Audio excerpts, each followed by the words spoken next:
You know, when we think of SpongeBob SquarePants, we usually picture this goofy, happy-go-lucky show, right? But if you really dig into it, some episodes are, well, they're just plain unsettling. Genuinely creepy, even.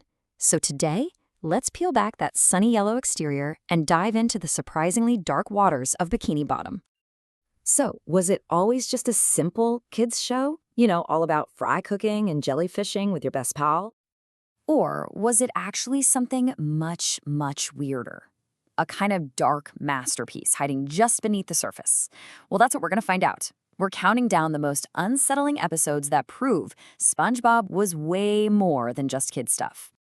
So let's start with the early days. These first couple of episodes are where the show first dipped its toes into some really deep, dark water. Pulling from classic horror ideas, things like existential dread and straight-up campfire scary stories. These were kind of the first signs that this show was willing to get weird. Kicking off our list at number 5, we've got SB129.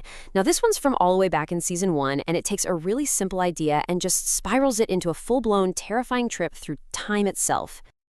Okay, so all Squidward wants, as usual, is to get away from SpongeBob and Patrick so he can just practice his clarinet. Simple enough. But in his attempt to hide, he gets himself locked in the Krusty Krab's freezer and wakes up 2,000 years in the future. And it is not a fun future. It's cold, everything's chrome, and he's totally alone.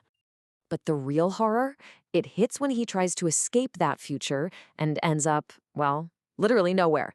He's just trapped in this endless, empty white space. Just nothing. It is pure existential dread. It's less of a funny cartoon gag and way more like a scene from some experimental horror movie. All right, coming in at number 4 is an episode that, if you ask pretty much any fan, they'll tell you is the scariest episode of the whole show, Graveyard Shift. This one is just a masterclass in building tension. Squidward tells SpongeBob this ghost story about the hash-slinging slasher just to freak him out. But then, all the things from the story start to actually happen one by one. It perfectly uses all those classic horror movie tricks to create an atmosphere that is genuinely tense.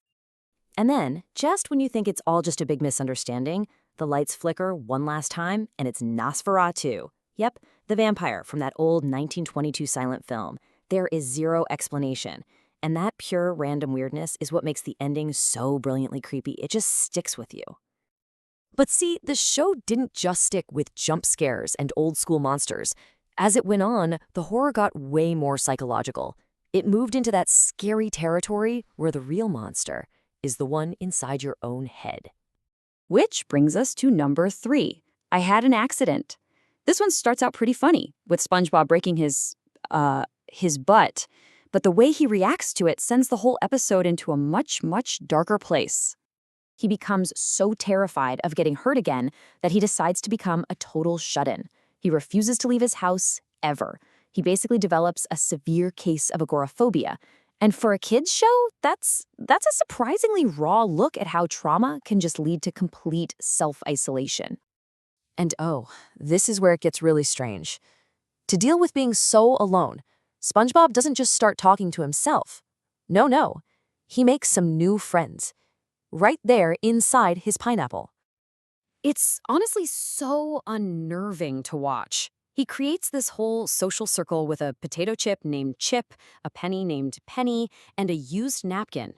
We literally have to watch SpongeBob, this character we all love, just completely lose his grip on reality and have these intense conversations with garbage.